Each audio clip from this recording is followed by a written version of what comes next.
En fait, paradoxalement et de manière dialectique, au moment où l'extrême droite s'épanouit, où elle explose, eh bien, en même temps, il y a une vraie progression de l'antiracisme politique, il y a une vraie progression des idées décoloniales, ça prend dans de nombreux secteurs de la société française, chez les blancs, chez les petits blancs. C'est pour ça qu'en fait, il ne faut pas réfléchir en termes de blocs. Moi, je pense évidemment qu'il faut parler en termes de blanchité, parce que la blanchité, c'est un fait social et historique, et que tous les blancs ils sont intégrés d'une manière ou d'une autre, et je suis même allée jusqu'à dire que nous-mêmes on en faisait partie, mais en même temps il y a des antagonismes. Je veux dire, la lutte des classes continue, la lutte contre le racisme continue, il y a des luttes féministes, etc., etc. Donc en fait, des luttes écologiques, il y a plein de luttes qui peuvent converger, qui peuvent former un nouveau bloc. Ce nouveau bloc, si, en tout cas, s'il réussit notamment à rompre avec la collaboration de races, au moins dans un premier temps en termes d'élaboration du projet, je pense qu'on a avancé dans l'amour révolutionnaire. Parce que l'amour révolutionnaire, c'est, si on devait en parler de manière pratico-pratique, c'est la fin de la collaboration de races. C'est le retour des Blancs dans l'humanité générique, c'est-à-dire la fraternisation, et créer un bloc entre Blancs et non-Blancs, qui serait le nouveau bloc historique à visée hégémonique. Eh bien moi, j'appelle ça l'amour révolutionnaire.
Bonjour Ouria Boutelja, bienvenue dans ce modeste podcast, hein, et merci d'avoir trouvé le temps de faire cette interview. Alors je voulais vous interviewer au sujet voilà, de plein de choses, notamment suite à la sortie de votre dernier ouvrage, Bof et Barbare, dans lequel vous abordez des sujets assez fondamentaux qu'on n'aborde pas trop dans les débats, comment dire, politiques mainstream, ça c'est sûr.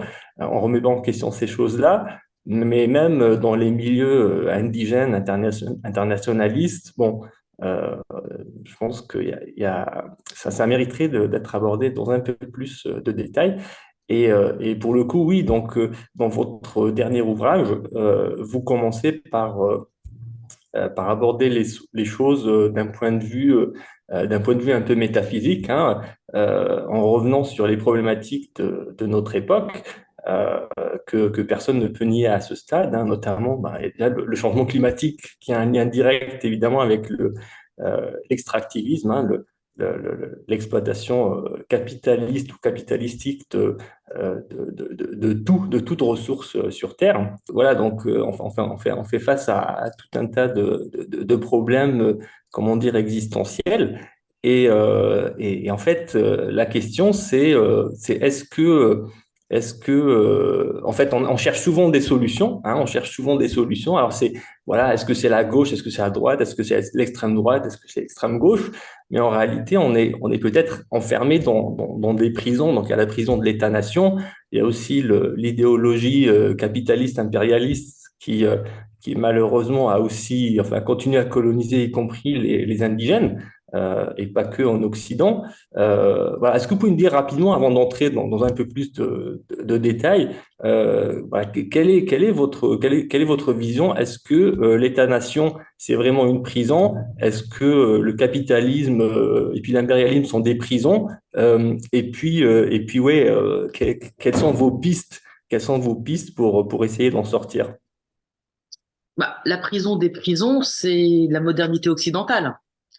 La prison des prisons, c'est la civilisation, la nouvelle civilisation moderne qui a accouché du capitalisme, qui a accouché des États-nations, qui a d'une certaine manière accouché d'une nouvelle anthropologie humaine.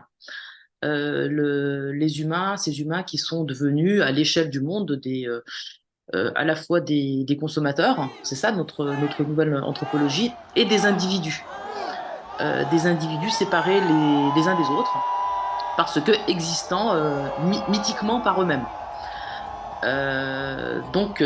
S'il y a une grande prison, c'est celle de la modernité occidentale que Ramon Grossfogel définit comme la civilisation de la mort. C'est une civilisation de la mort, c'est une civilisation de la destruction.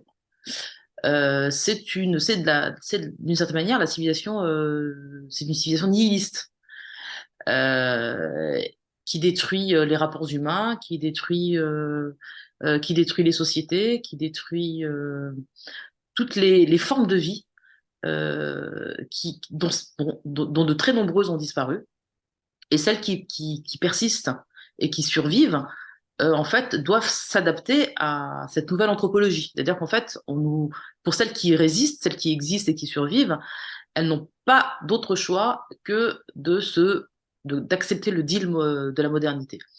Donc, au-delà de l'État-nation, au-delà du capitalisme qui est en son cœur, hein, il y a,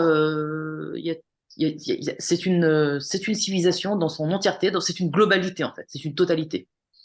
Et c'est la raison pour laquelle, à une totalité, on doit répondre par une totalité. En fait, nous-mêmes, on doit être en capacité de penser la totalité et de proposer, disons, une alternative à la hauteur et qui soit à la fois viable et désirable.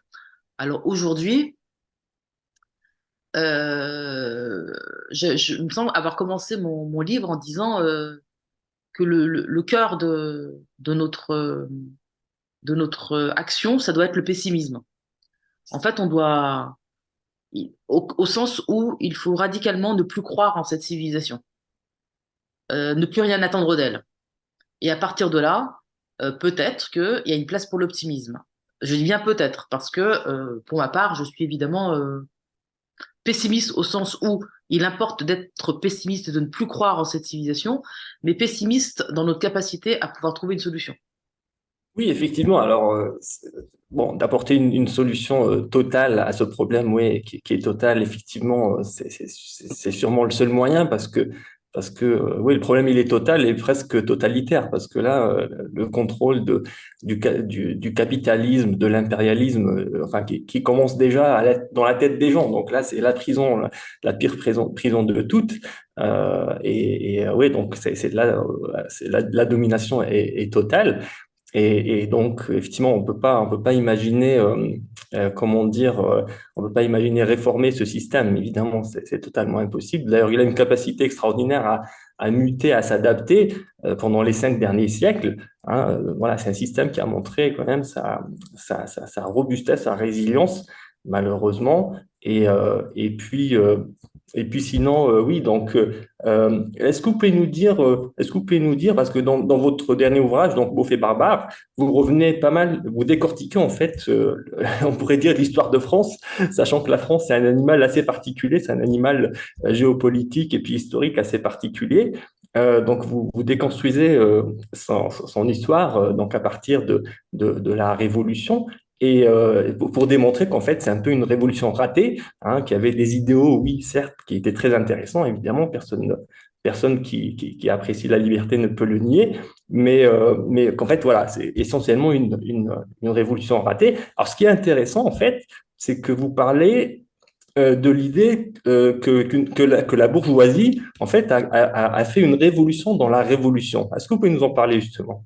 Donc oui, effectivement, il y a la révolution, il y a ses idéaux, il y a son utopie, qui est une utopie égalitaire, humaniste, qui en plus espérait aller quand même dans le sens de l'abolition de l'esclavage. Enfin, je veux dire, il y a toute, c'était une remise en cause, il y avait une remise en cause profonde en fait de l'exploitation esclavagiste.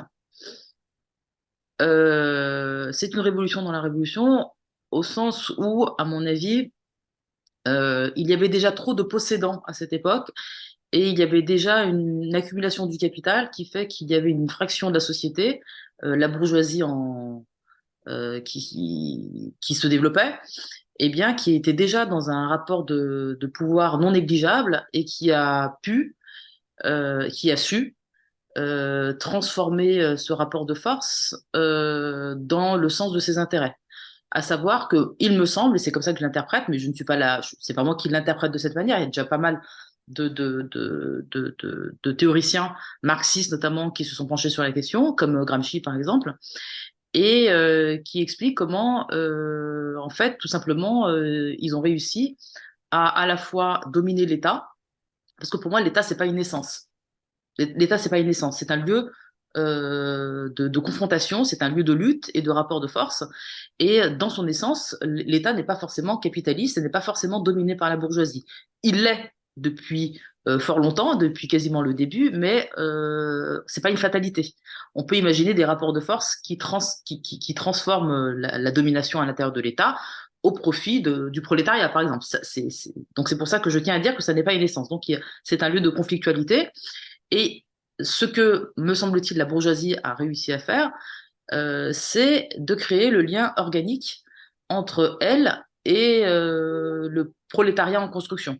On était dans une période pré-industrielle, mais en tout cas, ils ont réussi à créer un lien organique et donc un lien d'intérêt entre les forces politiques et les classes populaires, et de telle manière que ça a donné naissance, pour moi c'est ça qui a donné naissance à l'État-nation. L'État-nation, c'est le lieu où se concrétise cette alliance, en fait, où on crée une identité commune, c'est-à-dire où on efface d'une certaine manière la conflictualité de classe, et qui est, elle, remplacée par une espèce d'unité qui est réelle, hein, en fait, hein, puisqu'en fait, il y a eu un réel partage d'intérêts, inégalitaire, mais un partage quand même, d'intérêts en termes de partage des richesses, mais également en termes de distribution de droits et donc de pouvoir. Et c'est pour moi, c'est vraiment le début de la blanchité. C'est ça qui crée le lien organique entre la bourgeoisie et les classes prolétaires, et qui, d'une certaine manière, efface ce qui aurait dû rester une conflictualité principale, la lutte des classes. Et pourquoi ils ont réussi à dépasser cette conflictualité, en tout cas à la secondariser. Ils ont réussi parce que le deal, c'était que il fallait exploiter le reste du monde, le piller et partager les richesses du pillage. Et ça, c'est un accord matériel, en fait. Hein. C'est un accord politique et matériel. Et il me semble que cet accord, il est matérialisé par l'érection, le développement de l'État-nation. Vous faites référence à votre oui, ancien collègue, ancien partenaire au sein du Parti des indigènes de la République, Sadri Khiari, qui parlait de pacte racial. Hein, donc c'est à ce moment-là que le pacte racial a été créé entre la bourgeoisie blanche, hein, et puis le prolétariat en cours de formation, effectivement, blanc. Et forcément, c'était en opposition par rapport au reste du monde, et notamment les non-blancs et ce qu'on appelle la périphérie de l'empire français. C'est ce pacte-là qui a permis d'atténuer la poussée révolutionnaire, évidemment. Donc, Oui, en fait, ils achetaient la paix sociale voilà. tout en poursuivant la conquête du monde. Effectivement, l'idée, c'est d'acheter la paix sociale, hein, donc c'était assez astucieux, machiavélien, on pourrait dire même de la part de cette bourgeoisie-là. Donc ça fait 5 siècles qu'elle domine quand même, donc il faut le reconnaître ça. Et oui, oui, donc ils ont acheté la paix sociale pour eux-mêmes en tout cas, en partie pour le prolétariat blanc, mais c'est vrai que ça a mis le reste du monde, enfin ça a jeté le reste du monde dans un chaos certain. Et puis même à l'intérieur de la métropole, hein, donc les indigènes, entre guillemets, euh, ont souffert de ce pacte racial. Alors justement, dans votre ouvrage, vous parlez d'État racial naturaliste et d'État racial progressiste. Est-ce que vous pouvez nous expliquer la distinction entre les deux? Ah bah, c'est une distinction qui est en rapport avec l'évolution du capital. Au début, c'était donc au début donc en fait de la construction des États raciaux, ils se sont faits sur la base de la naturalisation des peuples qui étaient colonisés, qui étaient réduits à des biens meubles, comme ça a été le cas des Africains qui ont été déportés. Alors, ils n'ont pas été colonisés, mais ils ont été déportés. Mais ils ont été considérés comme des biens meubles avec le code noir. Les dits Indiens d'Amérique, donc les autochtones, il y a eu un permis de les génocider parce qu'ils ne comptaient pour rien. Je veux dire, ils étaient moins que des animaux. En fait, donc les États raciaux se sont d'abord fondés sur l'idée qu'il y avait une humanité dérisoire et que les Européens, les chrétiens, à l'époque, les catégories, c'est des catégories religieuses, eh bien, les chrétiens avaient droit de vie et de mort sur le reste de l'humanité, celle, en l'occurrence, qu'il fallait piller, celle qu'il fallait voler, celle qu'il fallait exploiter. Et c'est sur cette définition de la race que les États, les États se sont construits. Et donc, c'était l'époque de l'État racial naturaliste. Et ça, je précise, ça n'est pas mon idée. Il y a des chercheurs, des intellectuels, des écrivains qui ont travaillé sur ces questions-là et qui ont établi l'existence, dans le sens que je viens de définir, des États raciaux. Et effectivement, il y a eu des transformations, puisque d'abord, il y a des luttes. Les peuples qu'on domine, les peuples qu'on exploite, mais ils résistent. Donc, en fait, ils ne se laissent pas faire. Et donc, ils obligent celui qui les exploite lui-même à se transformer. J'ajoute qu'il y a aussi des conflits et des conflictualités, des contradictions à l'intérieur même du bloc des possédants, des élites bourgeoises. Et que, on l'a vu par exemple pendant la guerre de sécession, il y a ceux qui étaient pour la poursuite de l'esclavage et ceux qui étaient contre, pas pour des raisons humanistes, mais simplement pour des questions de rentabilité. La révolution industrielle pointait et on avait besoin, enfin, en tout cas le patronat avait besoin d'autres formes d'exploitation. Et le salariat est apparu à un moment donné comme une forme d'exploitation qui était plus rentable, tout simplement. Et donc là, ça s'appelle une contradiction à l'intérieur du bloc bourgeois en construction.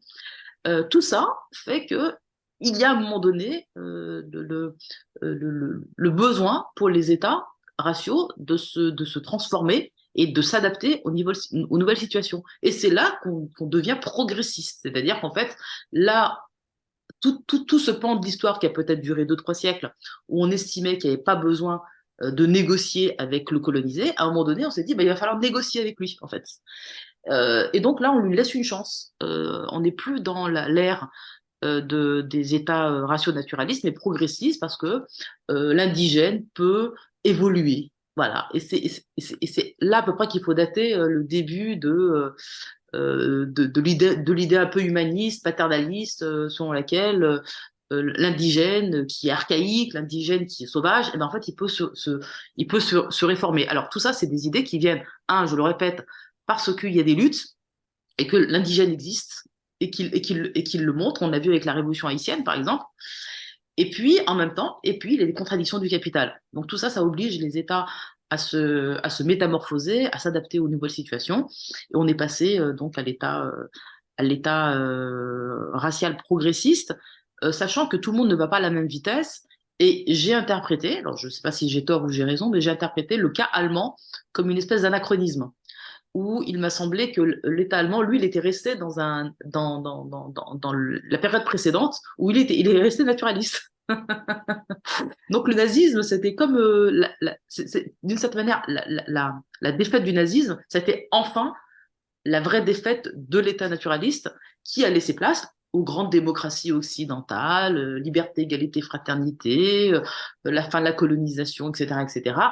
On sait à quelles conditions, parce que ça n'a jamais été une capitulation de l'État racial, jamais. Ça a été une transformation, une adaptation. Voilà. Jusqu'à aujourd'hui. Sachant qu'aujourd'hui, on est en train de revenir à l'état racial naturaliste. Justement, on voit bien qu'on est gagné par, par ce besoin de réifier de nouveau l'indigène et de le déshumaniser au point qu'on peut de nouveau euh, refaire le geste génocidaire.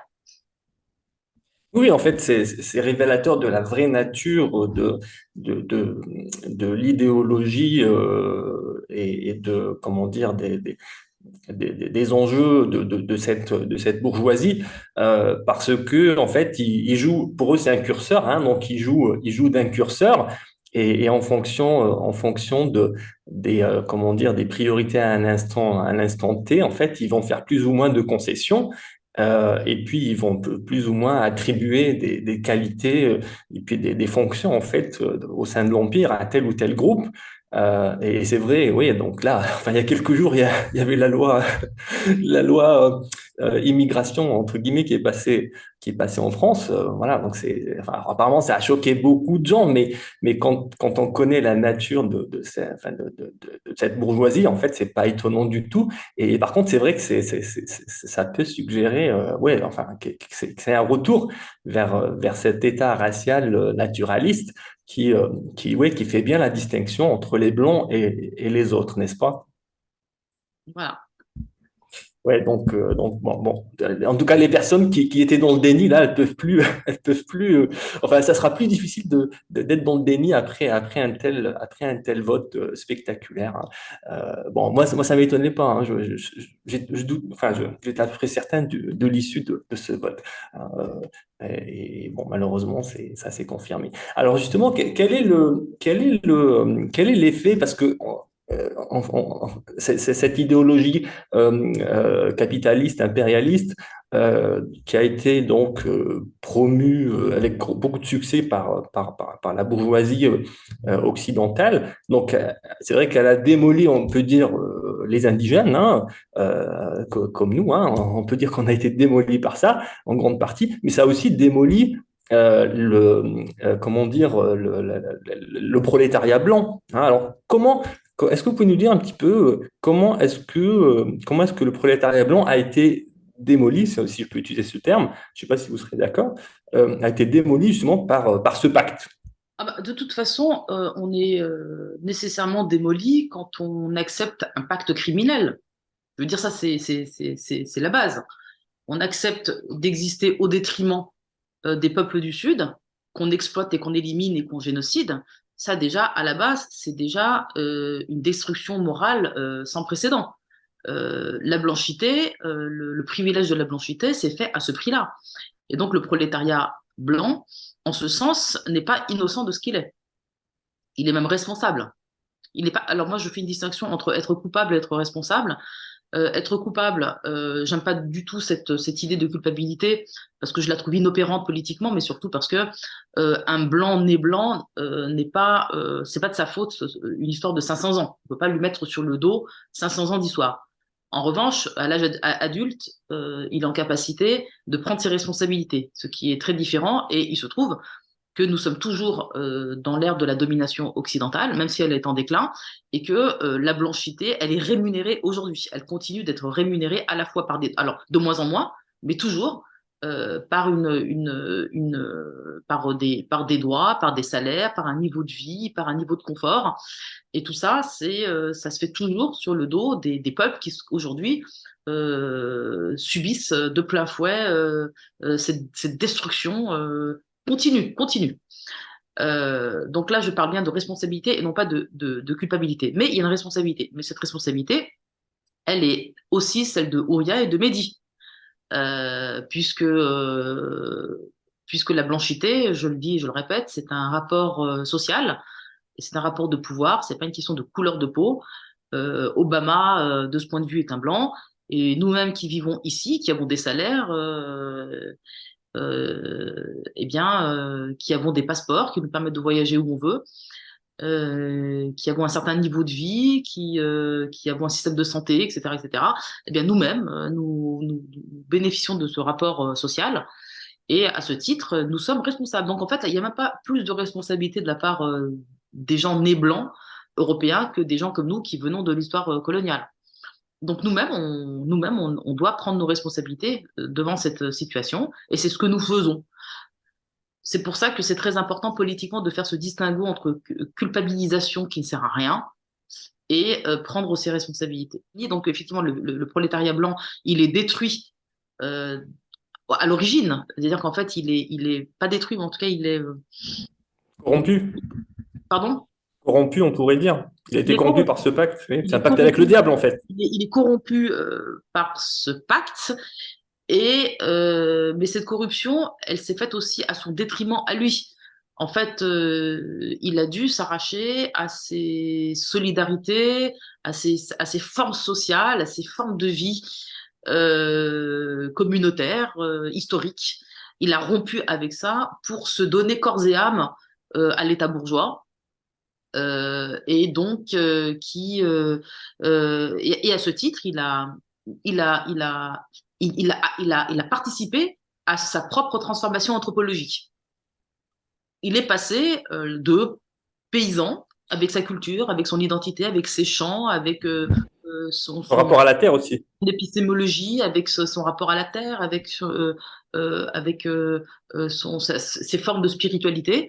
Il est passé de ça à individu, citoyen, consommateur. Et blanc. Individu, citoyen, consommateur, c'est une chose. Et en plus blanc, c'est-à-dire qu'en fait, en même temps, il a une identité d'empire. Il est à la fois donc euh, au-dessus de l'humanité générique en tant que blanc, même s'il est pauvre, il est symboliquement et matériellement au-delà, tendanciellement, de l'humanité générique. Et en plus, c'est soit un consommateur, soit quelqu'un qui va faire la guerre au nom pour le compte en fait des intérêts de ceux qui le nourrissent en fait. Hein. C'est exactement ça, et c'est assez triste, en fait, euh, parce que d'être transformé effectivement en consommateur ou en soldat, c'est des fonctions qui servent que l'empire, en fait, hein, le capitalisme, et puis l'empire sur lequel il repose pour extraire les richesses, entre guillemets. Oui, donc c'est une situation assez triste. Et bon, enfin, ce que je remarque dans mes interactions avec les Blancs, surtout ces dernières années, c'est il y en a beaucoup enfin des cadres, hein, notamment des cadres, qui ont abandonné leur travail pour s'orienter, enfin oui, pour faire une reconversion dans, par exemple, la sophrologie ou la diététique ou des choses comme ça, donc un peu plus lié au vrai monde dans lequel on vit. Est-ce que c'est quelque chose que vous avez aussi remarqué, notamment ces dernières années?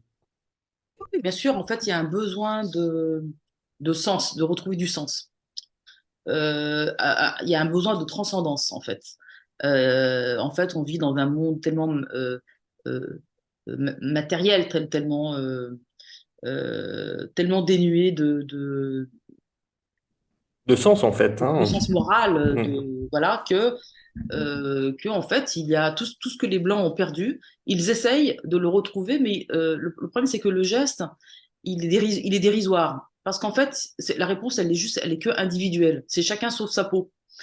Alors qu'en fait, il faudrait une réponse collective à ça, parce qu'en fait, c'est pas individuellement qu'on va retrouver du sens ou qu'on va retrouver une cosmogonie ou une transcendance. C'est pas, on n'est pas, on est, là, c'est vraiment une recherche individualiste de sauver son âme.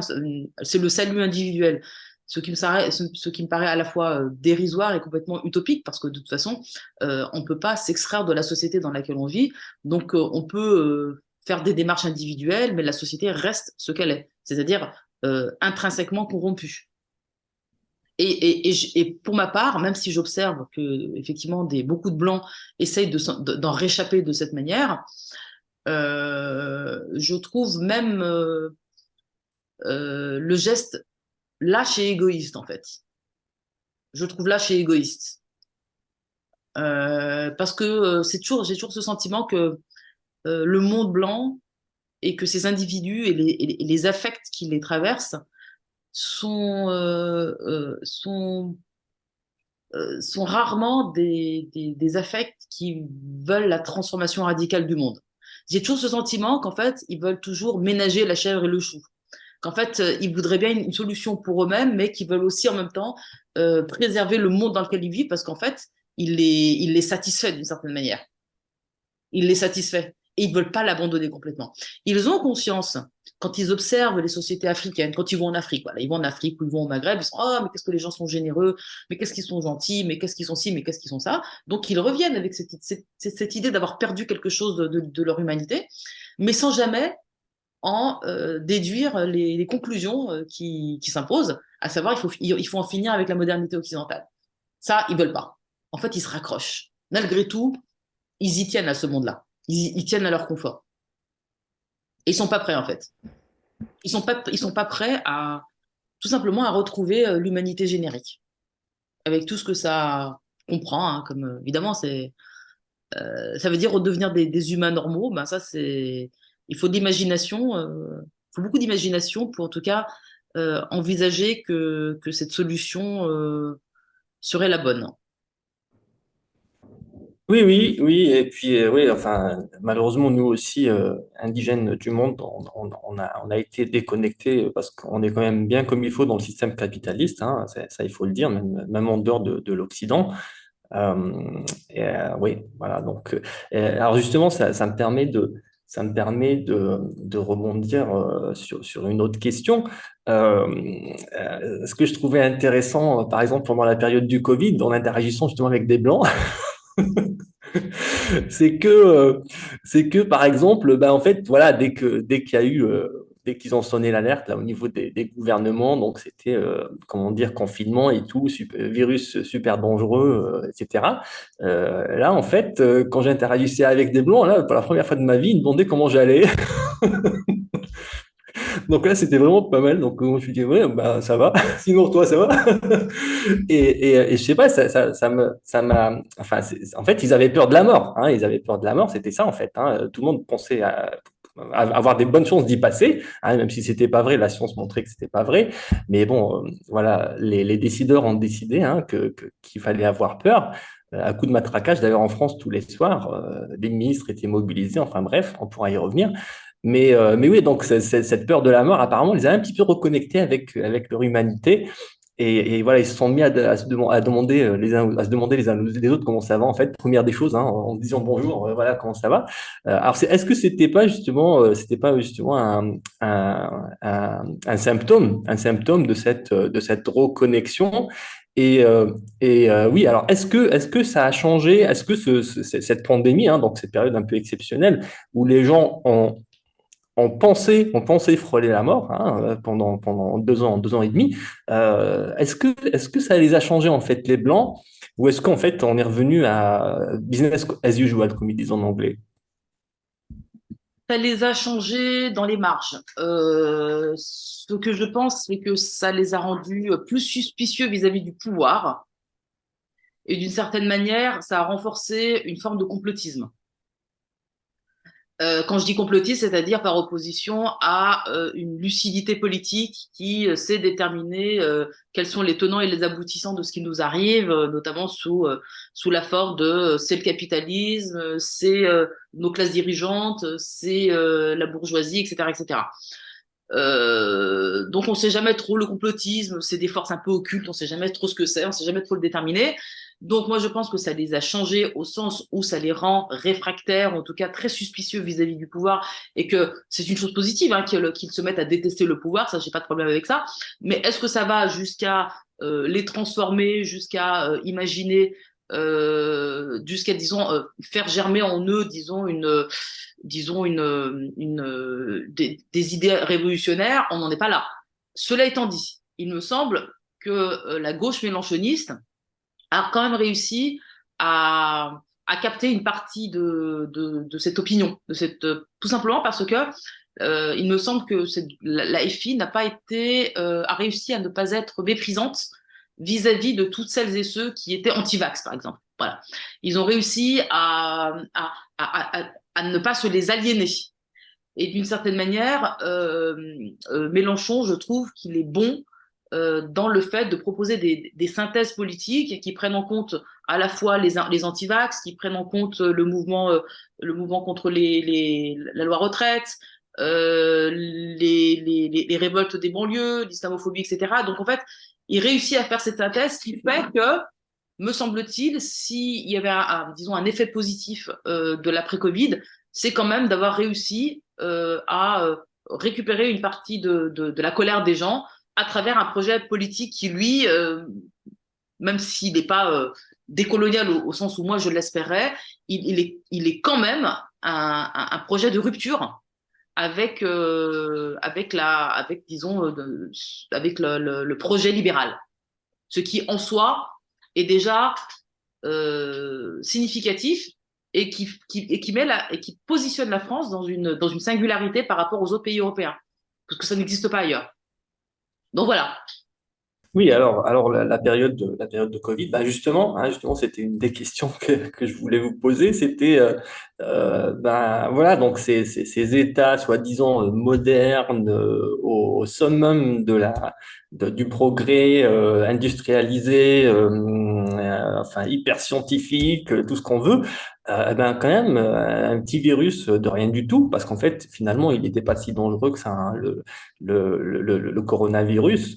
Enfin ce coronavirus-là, mais en fait, il a mis par terre tous ces pays-là. D'ailleurs, les plus mauvais chiffres comment dire, plus mauvaises statistiques de morts et puis de personnes qui sont passées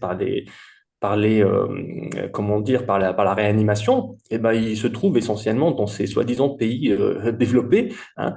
Qu'est-ce que ça dit justement qu'est-ce que ça dit justement de cette image-là, hein, de ces pays soi-disant hyper modernes, hyper technologiques, hyper scientifiques aussi, alors qu'on a vu des choses très anti-scientifiques. Alors ça m'avait valu quand même une forte censure sur ce podcast parce que j'avais osé inviter Laurent Muccielli, hein, donc qui est directeur de recherche au CNRS, rien que ça. Et ben ce qu'il disait, hein, c'était à propos de son ouvrage La doxa du Covid. Et ben ça m'avait valu une censure à l'époque. Donc c'est pour dire le niveau de scientificité qui règne en réalité en Occident. Mais qu'est-ce que ça dit, qu'est-ce que ça dit de cette modernité, en fait, hein, de cette modernité occidentale, le fait que elle est gérée aussi, de manière aussi désastreuse, vraiment, on peut pas dire les choses autrement, face à ce virus, face à cette pandémie.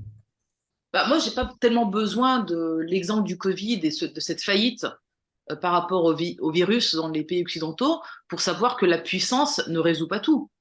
Moi, je viens de l'histoire coloniale et si on devait, par exemple, faire un détour historique et donc observer les trois grandes défaites coloniales qu'ont été Haïti, qu'ont été le Vietnam et qu'ont été l'Algérie, à chaque fois, c'est des défaites de grandes puissances, super armées, déjà technologiques pour l'époque, peu importe les époques, mais en tout cas super armées, largement dominantes, euh, qui, se, qui se sont fait déborder par des petits peuples désarmés, mais qui ont mis leur intelligence à profit pour combattre le géant, le géant. Donc moi, c'est pas, ça ne m'étonne pas que les puissances occidentales, face à des situations particulières, ne soient pas en capacité de répondre. C'est, moi, je sais que c'est un géant de papier. Je sais qu'on peut être défait. On le voit aujourd'hui avec Gaza.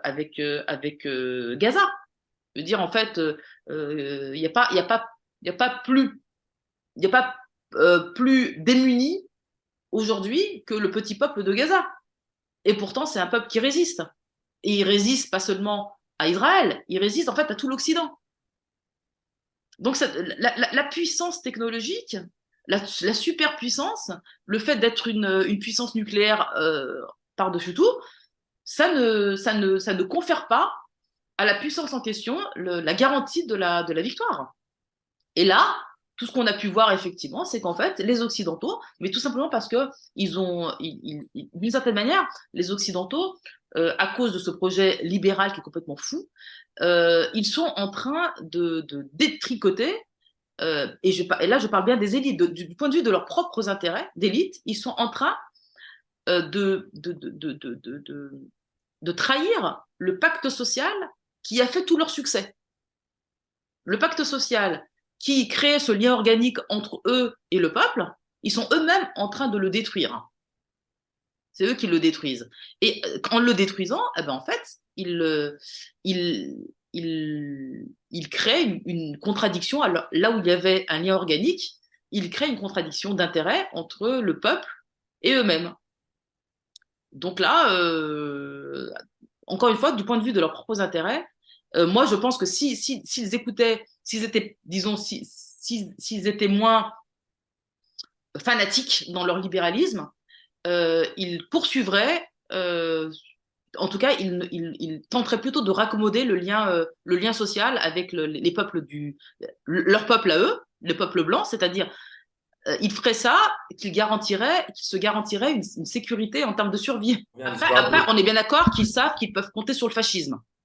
Mais en même temps, tout en misant sur le fascisme, il y a un potentiel révolutionnaire. C'est-à-dire qu'en fait, ils encouragent aussi le potentiel révolutionnaire. C'est-à-dire qu'en fait, il y a même un risque.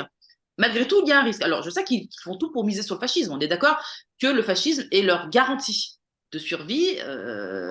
On est absolument d'accord. Mais il y a un risque ici. Il y a un risque.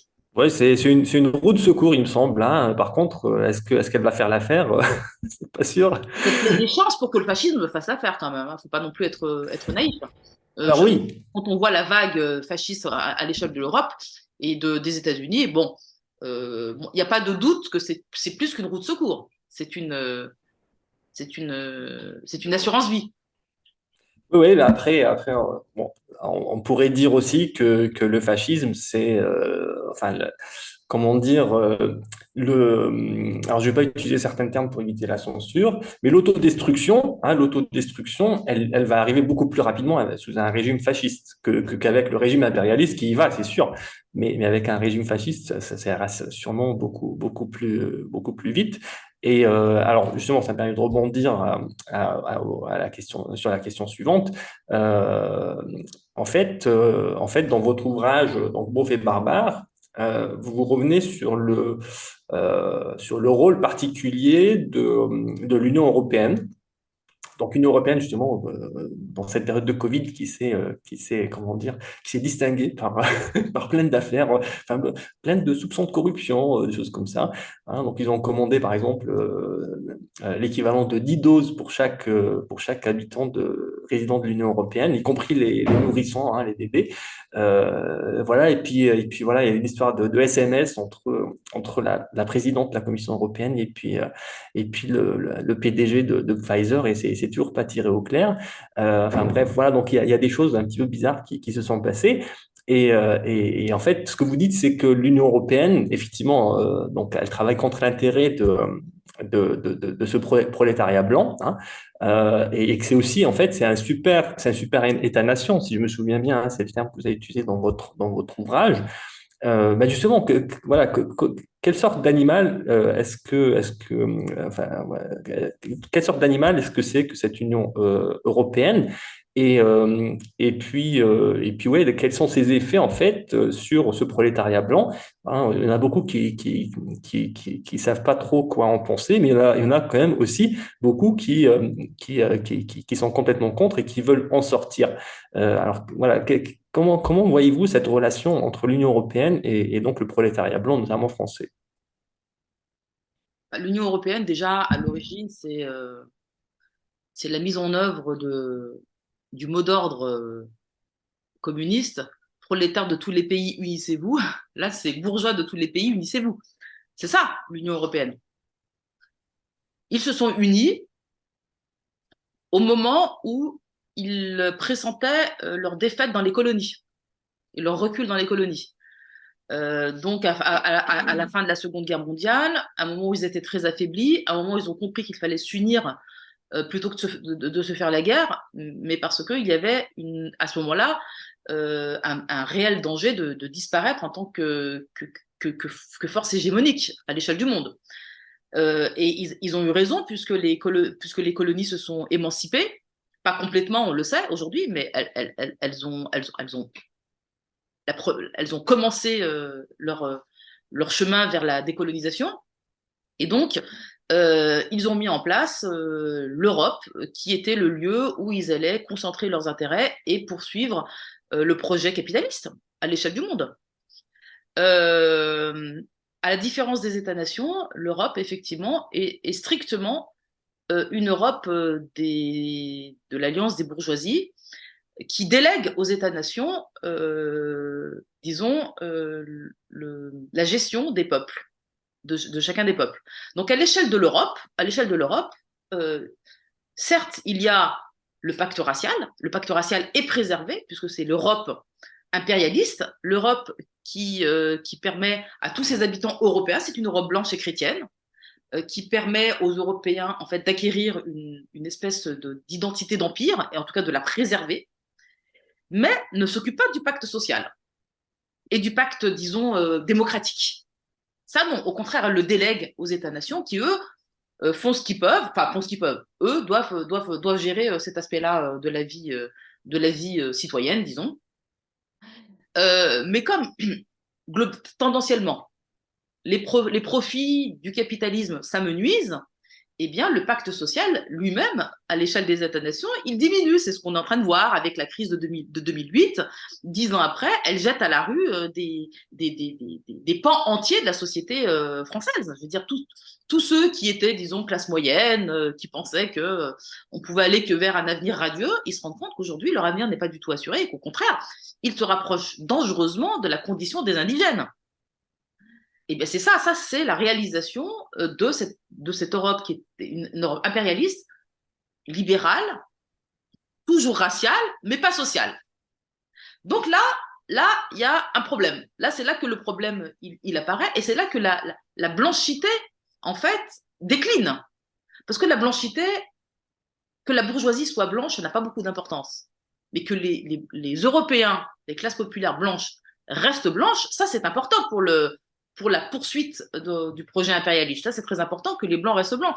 Or, les Européens n'ont même plus les moyens, sur les classes dirigeantes, n'ont plus les moyens, ou ne veulent plus se donner les moyens, de rémunérer les Blancs et de faire en sorte que leur niveau social reste celui de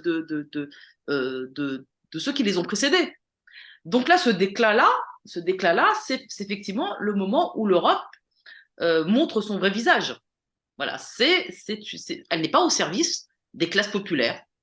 Alors moi, d'un point de vue, disons, décolonial, ce n'est pas moi qui vais, comment dire, qui vais comment dire, reprocher à l'Europe de trahir le pacte social, puisque moi, je vous le dis depuis le début, le pacte social se fait sur le dos du tiers-monde.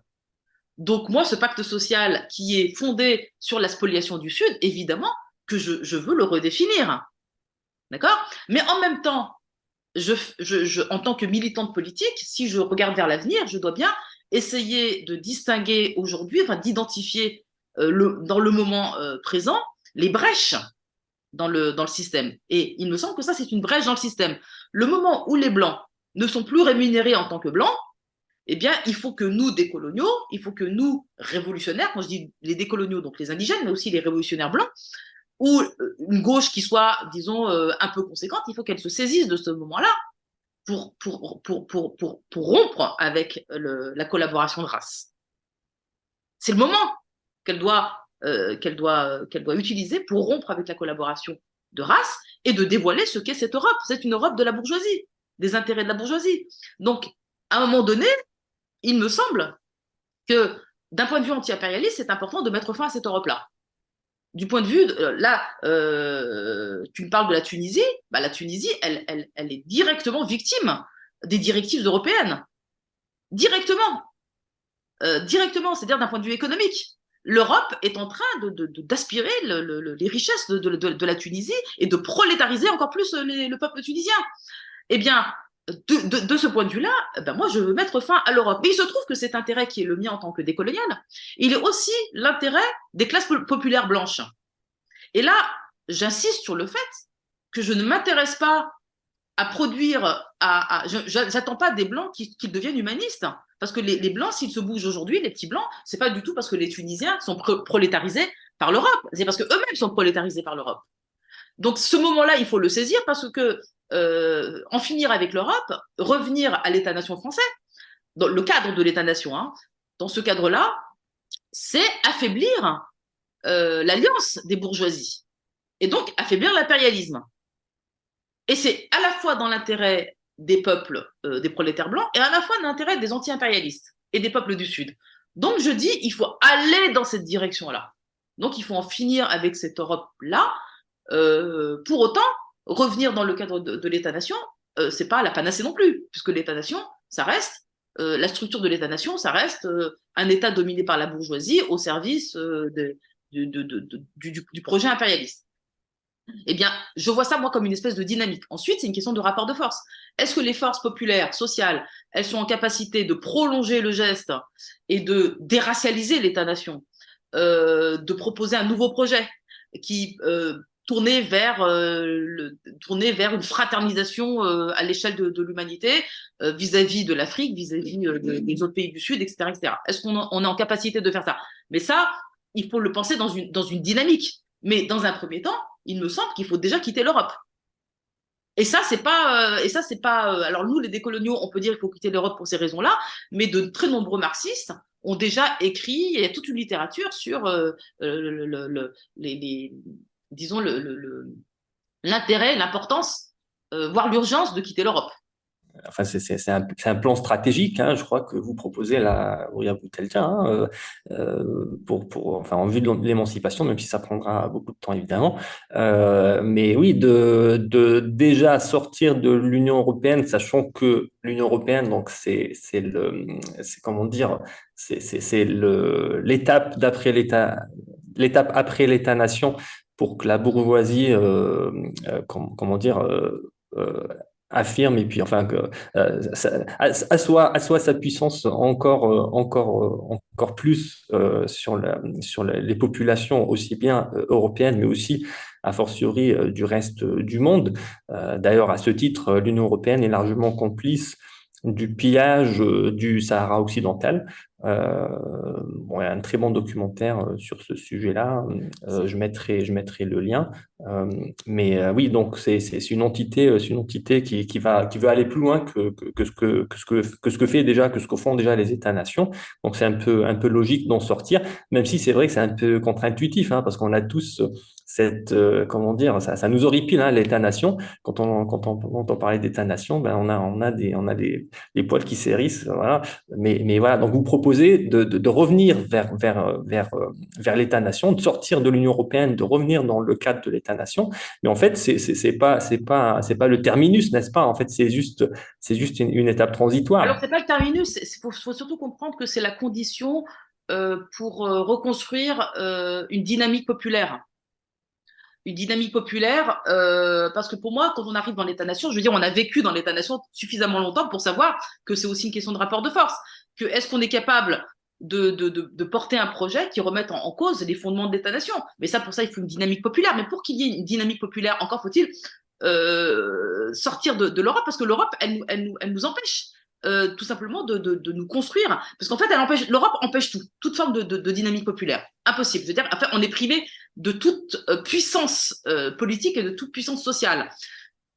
Si on retrouve dans cette dynamique une forme de souveraineté populaire, à ce moment-là, on peut redéfinir des projets et de toute façon, on sera acculé à repenser des projets puisqu'en fait, la destruction de la planète nous y oblige. C'est la question. Aujourd'hui, c'est une question de temps et c'est une question urgente. On n'a pas le choix en fait. C'est juste une question qu'on n'a pas le choix. Donc en fait, la question de l'anticapitalisme et de la fin du modèle capitaliste, elle va se poser malgré nous. C'est-à-dire on peut ne pas aimer le communisme, on peut ne pas aimer, on peut apprécier la vie libérale telle qu'on est en train des consommateurs, mais c'est fini. Donc à partir du moment où objectivement ce sera fini, on sera obligé de nous asseoir à une table et de dire qu'est-ce qu'on fait. Eh bien, à ce moment-là, il y a plein de choses qu'il nous faudra reconsidérer et j'ajoute qu'il y a beaucoup de choses qu'il faudra inventer. Il faudra inventer des nouvelles formes politiques, des nouvelles formes sociales, des nouvelles formes d'État, de souveraineté, des nouvelles formes de gestion sociale. Enfin, je veux dire, il y a plein de choses qu'il faudra inventer et ça, on ne peut le faire que si on retrouve une forme de souveraineté populaire. Et là, je redis que l'Europe nous en empêche. À l'intérieur, alors retourner dans le cadre de l'État-nation, c'est simplement que l'État-nation est une échelle humaine. Voilà. L'Europe, c'est un mastodonte. Comment on peut agir au niveau de l'Europe quand en plus chaque peuple est enserré dans son État-nation? Je veux dire, on ne fonctionne pas comme une masse à l'échelle de l'Europe. Par contre, en France, en Italie, en Espagne, etc., on peut agir en tant que bloc social et populaire contre les forces affaiblies parce qu'on sera revenu à l'État-nation. Donc là, nécessairement, les forces qui vont nous diriger seront affaiblies, puisque ce qui fait leur force, c'est justement l'alliance transnationale. Mais au niveau de l'Europe, si elles sont coupées de cette Europe et si on leur coupe toutes les formes de pouvoir qu'elles ont volées, en fait, hein, eh bien, à ce moment-là, peut-être qu'on pourra retrouver des formes de souveraineté populaire et un rapport de force qui soit favorable. Mais encore faut-il avoir cette espèce de panache qui consiste à croire que c'est possible. Parce que ça, tout le problème, il est que on est complètement englué dans des imaginaires selon lesquels l'Europe, c'est un lieu de l'émancipation, de l'internationalisme, de la fraternité des peuples, etc., etc., et que l'échelle de l'État-nation, c'est forcément le fascisme. Mais cette idée me semble complètement absurde dans la mesure où on voit bien aujourd'hui, là au moment où on est en train de vivre, que le fascisme n'a jamais été aussi galopant à l'échelle de l'Europe. Donc comment on comprend cette contradiction? Bah, tout simplement que, ce que je disais, l'Europe c'est un super État-nation. Donc, passons du super État-nation à l'État-nation. C'est toujours mieux un petit État-nation qu'un grand État-nation. Voilà. Oui, alors l'Union européenne, c'est pas très compliqué de voir qu'elle est antidémocratique parce que déjà sa création s'est faite. Alors même les Blancs, ils avaient eu l'intuition en France et je crois que c'était aux Pays-Bas, ils avaient voté contre. C'était le traité de Maastricht, je crois. Et voilà, c'était quand même passé, hein, il y a eu un forcing. Donc là, voilà, la création Et à était. Torsik, et en 2005, il y a eu la trahison d'un vote. Oui, oui, Parce que voilà. les Européens, enfin les Français en tout cas, en l'occurrence, ils ont voté contre Oui. la constitution, le traité constitutionnel de 2005. Euh, Mhm. et en fait, ce vote n'a pas été respecté puisqu'en fait, le traité est passé à Lisbonne 1 ou 2 ans après. Oui, voilà. Oui, Donc c'est donc vraiment, c'est incroyable quoi. oui, non, mais c'est ça, les fondations sont antidémocratiques et le fonctionnement, il est antidémocratique parce que l'entité qui a le pouvoir au niveau de l'Union européenne, c'est la Commission européenne. Donc, en fait, c'est le gouvernement de l'Union européenne. C'est comme ça on pourrait le voir. Il y a un Parlement, mais en fait, il a pas dedans en réalité. Et les personnes qui sont au poste, qui détiennent les postes de la Commission européenne, c'est pas des élus, ils sont pas élus du tout. Donc voilà, rien d'étonnant dans ce fonctionnement antidémocratique. Et puis le côté racial, ben, il suffit de regarder cette agence de l'Union européenne qui s'appelle Frontex, comment elle traite les personnes qui, en désespoir, essaient d'entrer au niveau du territoire de l'Union européenne. Bon, je laisserai tout un chacun faire des recherches, je ferai peut-être je mettrai des liens. Alors oui, donc effectivement, hein, revenir à l'État-nation comme étape intermédiaire pour s'affranchir de cette entité-là hyper bourgeoise qu'est l'Union européenne. Alors oui, après les imaginaires, oui, donc peut-être faire revivre des imaginaires, sachant qu'aujourd'hui les gens, enfin il y a très peu de gens en réalité, il me semble, qui envisagent une autre possibilité de vie autre que dans le cadre de l'État-nation. Et je pense que les gens n'imaginent même pas de vivre en dehors de ce cadre. Donc, effectivement, de repasser dans cette étape intermédiaire, ça va être inévitable de façon réaliste. Et puis sinon, oui, alors pour revenir quand même à certaines choses. Alors voilà, on peut pas vous dire que on peut pas vous on peut pas vous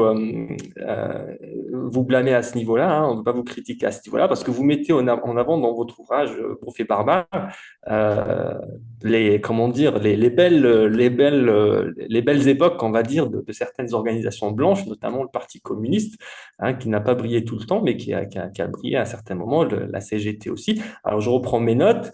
Donc voilà, dans votre dernier ouvrage, vous revenez sur deux moments honorables du PCF, donc du Parti communiste français.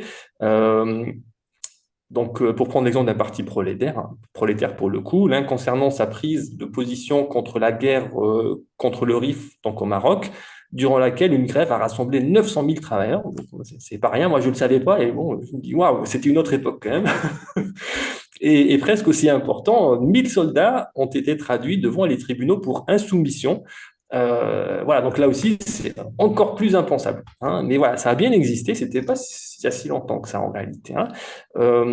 Et oui, donc la France aujourd'hui semble très loin de cette époque qui a dû être, je présume, moi je suis pas passé par l'école de la République, donc j'en sais rien, mais je pense que tout ça, ça a été purgé des manuels scolaires.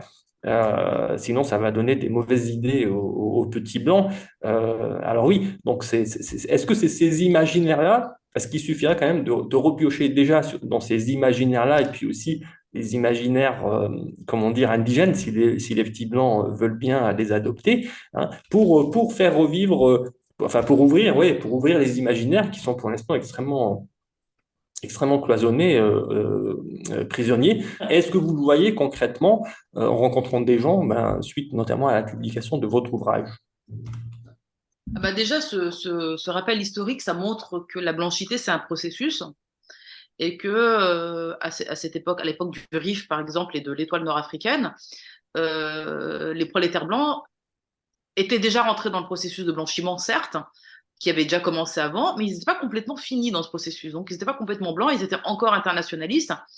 Et donc, ça montre que on peut faire le processus, on peut aujourd'hui tenter un processus inverse de déblanchiment. C'est ça que ça. Parce que pour moi, c'est évident que la blanchité, c'est une construction historique, et ce qui a été fait par l'histoire peut être défait par l'histoire. Bon, ça c'est clair, c'est la base. Maintenant, ça sera pas une mince affaire, hein, puisque aujourd'hui, les blancs sont vraiment blancs. Ça fait longtemps que la gauche française n'est plus internationaliste. Ça fait longtemps qu'il n'y a pas de mouvement anti-guerre en France. Ça fait longtemps que les blancs sont indifférents, les peuples blancs, hein, sont indifférents au sort du monde. Ça fait longtemps que des génocides de 1 million, de 2 millions de gens en Afrique, ça ne touche personne. Alors même que nous sommes complètement, nous, en tant que système, impliqués et responsables de ce qui se passe. Ça ne nous touche pas. Donc, on est aujourd'hui dans une forme de blanchité épaisse. Et que ça ne va pas être évident de lutter contre. Et surtout, pour lutter contre, il faudrait proposer un projet alternatif qui soit désirable, plus désirable que de rester blanc. Et c'est ça qui est difficile. Parce qu'en réalité, personne ne peut proposer aujourd'hui quelque chose de mieux que d'être blanc. Alors, moi, je sais ce qu'il y a de mieux que d'être blanc. C'est la paix dans le monde. Ça, je pense que c'est mieux que d'être blanc. Mais je ne sais pas si les blancs comprennent que Oui, la guerre matériellement, est oui. imminente. Ouais. C'est-à-dire que la blanchité, c'est aussi une arrogance. La blanchité, c'est de croire que l'Europe est safe. Moi, je sais depuis le 11 septembre que l'Occident n'est pas safe. Moi, je le sais. Mais eux, est-ce qu'ils le savent? Bah, moi, je crois qu'ils ne le savent pas. La preuve en est que, alors qu'il y a la guerre en Ukraine, qui c'est pas rien la guerre en Ukraine, eh bien, les forces sociales blanches se mobilisent pour la retraite. Voilà. Je veux dire, le décalage total. Ah, moi, je suis pas en train de dire qu'il ne faut pas lutter pour la retraite, c'est pas ça. Mais on n'est Les pas à la hauteur de priorités. l'histoire. Oui, Mais ça, c'est sont c'est prioritaires. parce que les forces sociales sont composées du peuple blanc. Donc, de ce que Gramsci appelait, alors dans mon livre, je dis, hein, l'État racial intégral, c'est l'État, ses institutions, plus la société politique, plus la société civile.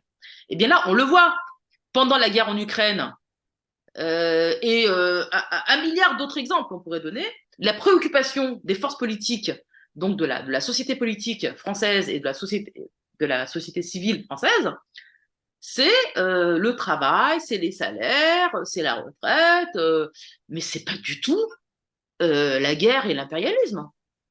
Pas du tout. Donc la conscience blanche, elle est quand même très, très, très en deçà des enjeux de l'époque. Et c'est pour ça que la guerre est d'autant plus imminente qu'il n'y a pas de conscience ici en Europe qu'en fait, possiblement, dans les 10 années qui vont venir, l'Europe sera peut-être un lieu, un espace géographique où il y aura la guerre. Parce que si cette conscience, parce que si en fait les Blancs avaient réellement conscience de ce que leur système produit, eh bien leur, leur préoccupation politique serait bien au-delà de la défense de la retraite. Oui, ben en fait, ça montre ce réflexe, enfin oui, cette réduction en fait du monde aux aspects matériels. Mais voilà, c'est en fait c'est l'endoctrinement, hein, plusieurs générations d'endoctrinement. Ce qui importe, c'est seulement voilà ce qu'on mesure, c'est Simplement la réduction aux aspects matériels, c'est la réduction aux intérêts de la société à l'intérieur des États-nations européens. C'est-à-dire qu'en fait, c'est comme si notre sort n'était pas lié au reste de l'humanité. Comme si ça, c'est d'une absurdité totale, totale. Tout ce qui nous arrive, précisément, est dû au fait de la déstabilisation du monde. Je veux dire, l'afflux de migrants, il est dû au système capitaliste. Les attentats terroristes, il est dû au système capitaliste. La guerre en Ukraine, c'est dû à la confrontation des grandes puissances capitalistes à l'échelle du monde, celles qui sont hégémoniques mais déclinantes, et celles qui aspirent justement à se partager le gâteau. Ce qui se passe aujourd'hui en Palestine, c'est ça. L'émergence en Argentine d'un espèce de fasciste ultralibéral complètement taré qui va mettre au pas l'Argentine sur une base ultralibérale, autocratique, dictatoriale, ultralibérale, qui va mettre à sac le pays, c'est la réaction blanche. Donc en fait, je me demande comment on peut espérer échapper au désordre du monde avec des solutions internes simplement qui consistent à sauver le pacte social. Ça, c'est pas possible. Il faut remettre en cause le système de fond en comble. Et là, on est très loin. Et on est évidemment très très loin de cette conscience-là. Et c'est d'autant plus dangereux pour tout le monde. Et pour les Français en particulier. Je veux dire, le réveil va être difficile.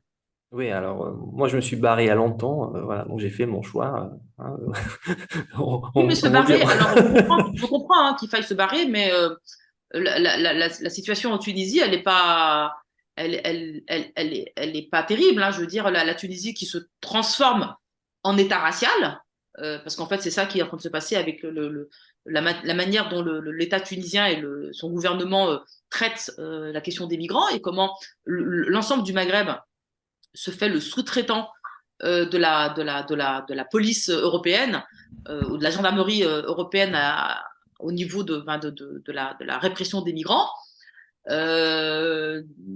Franchement, c'est pas terrible. Hein. Le Maroc qui normalise avec Israël. Enfin bref, je veux dire, des systèmes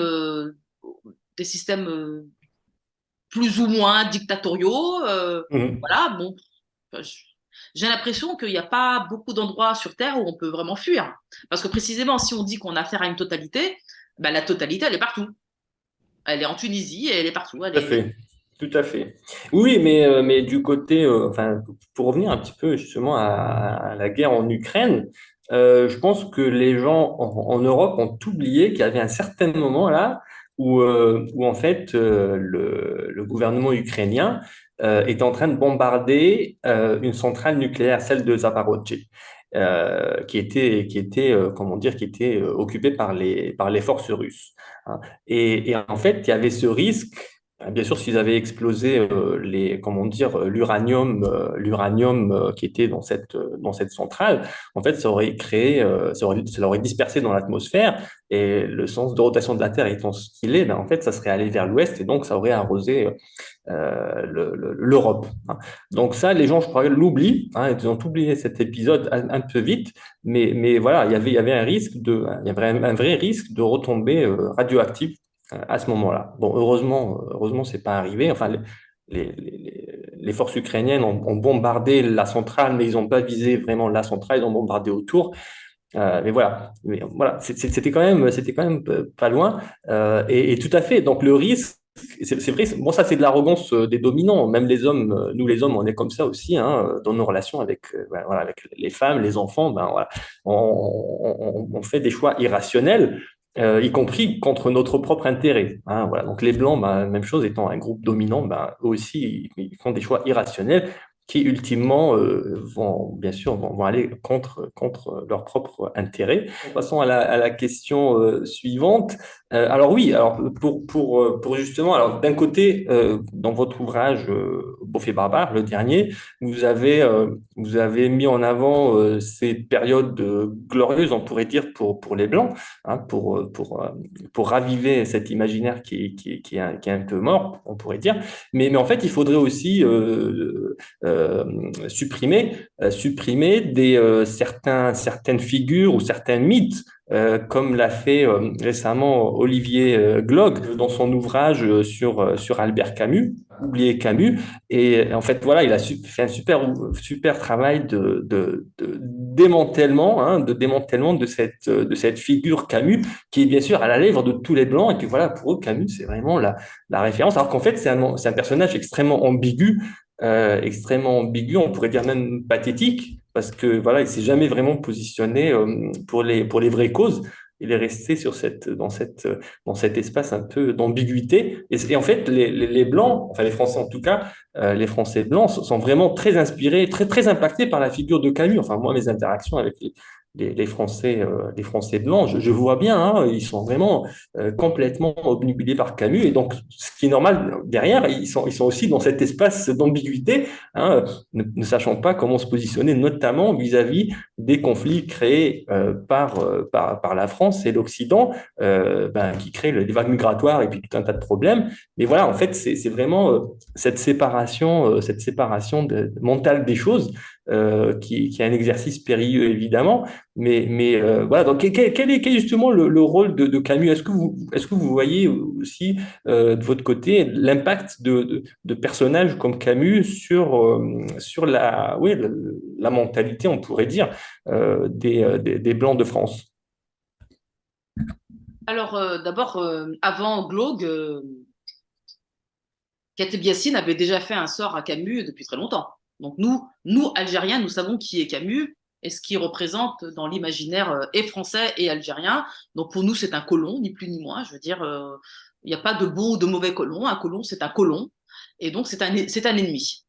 Alors évidemment, alors moi, dans mon premier livre, Les Blancs, les Juifs et nous, j'avais évoqué la figure de Camus que j'avais mis en débat, d'une certaine manière, avec Sartre et Genet.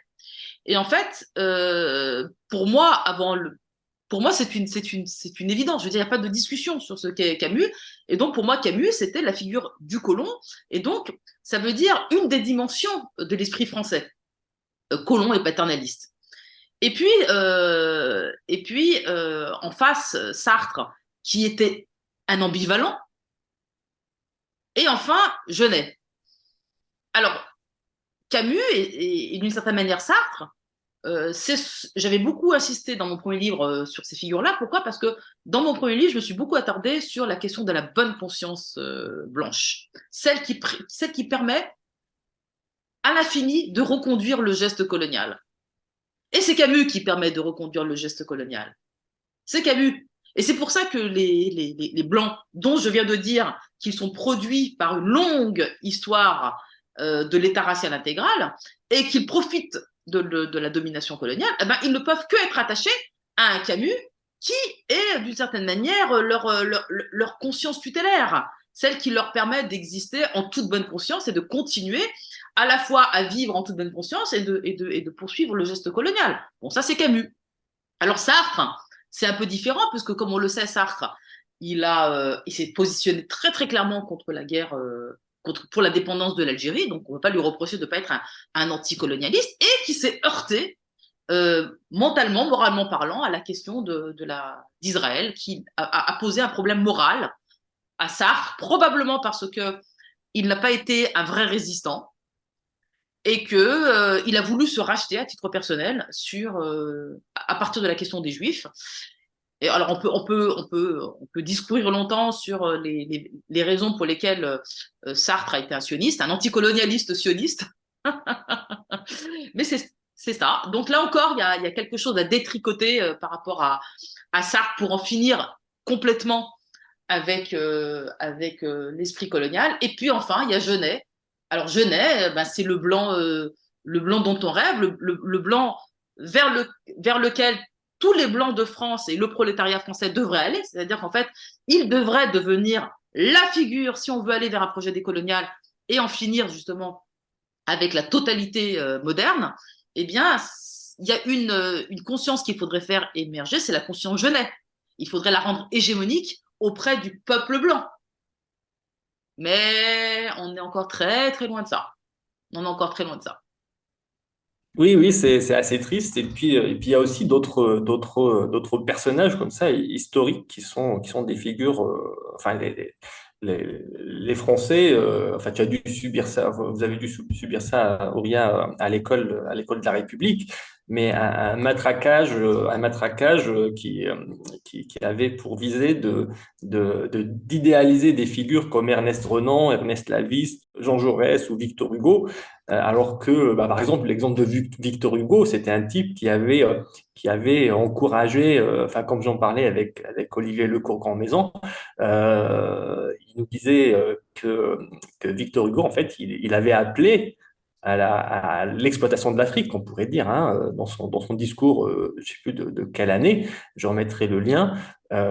Mais voilà, donc c'était un personnage qui, sans ambiguïté, pour le coup, avait appelé à la colonisation et l'exploitation de l'Afrique pour faire des prolétaires français, hein, blancs, des propriétaires, hein, n'est-ce pas? Alors voilà, donc comment traiter ces personnages? Parce que là, donc avec votre ouvrage, et puis de Kateb Yassine, et puis Glog, Olivier Glog, et puis d'autres, bon, c'est bien, s'attaquer à Camus, puis ouais, donc Olivier Lecourt-Grandmaison, il a aussi comment dire, exposer ces personnages-là, comme Victor Hugo et puis Ernest Renan et d'autres.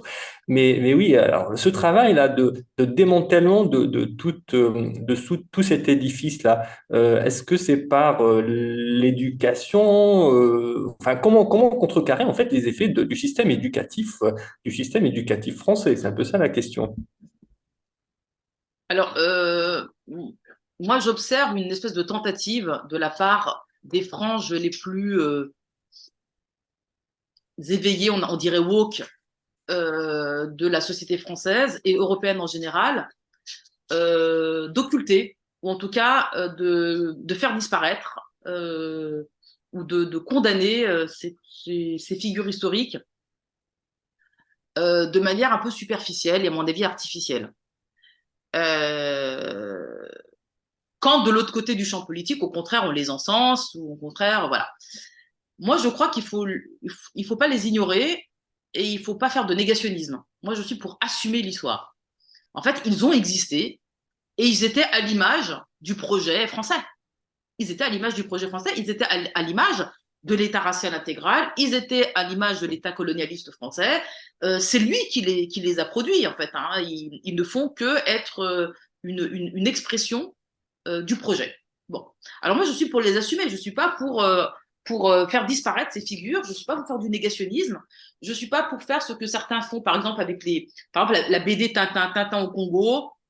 Il faudrait quasiment la faire disparaître, ou en tout cas retirer dans Tintin au Congo ce qu'il y a de plus raciste et de plus truc et machin.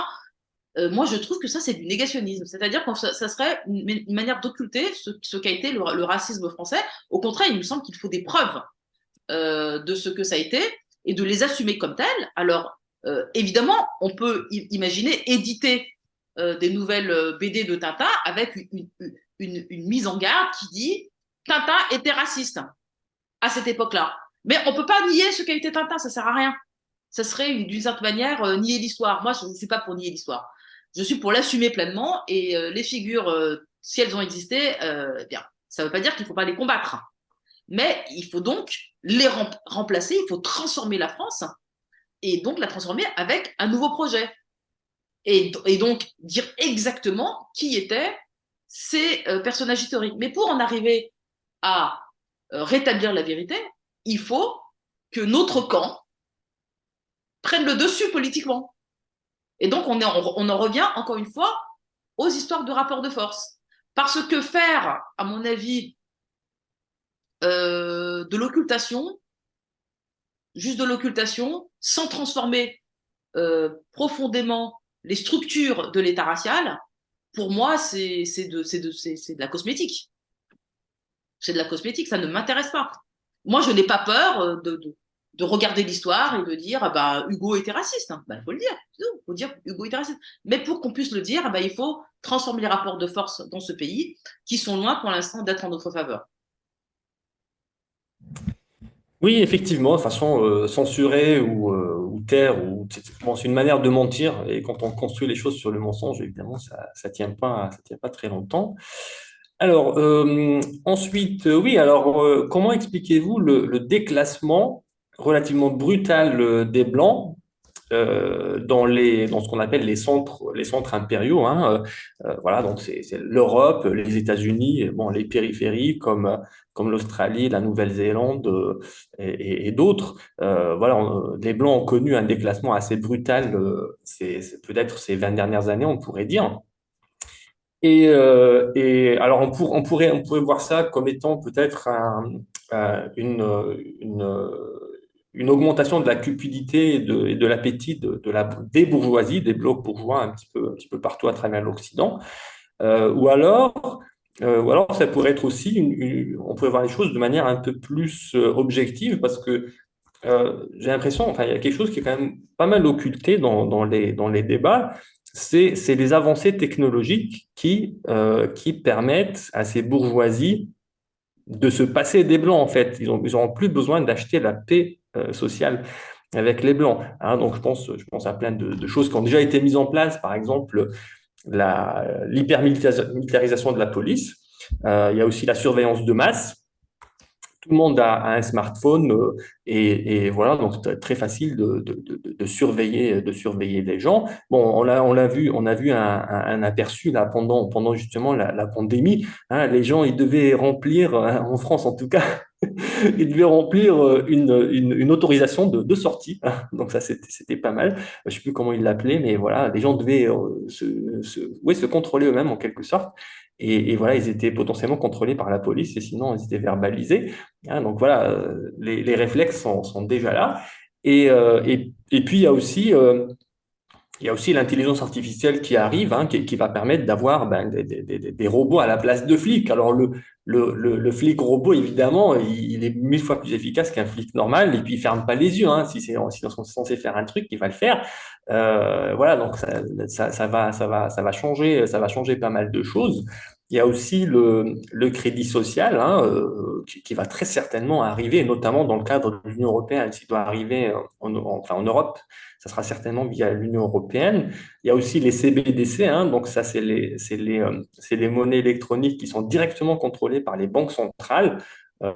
Et là aussi, ça va sûrement arriver en Europe via la Banque centrale européenne. Comme ça, ils vont contrôler tout le monde d'un coup. Et du coup, les banques commerciales, là, elles seront plus nécessaires. Et en fait, l'État, il pourra savoir ce que détient chacun et ce qu'a dépensé chacun et pour acheter quoi et qu'est-ce que chacun aura reçu, à quel moment, quel montant, à tout instant.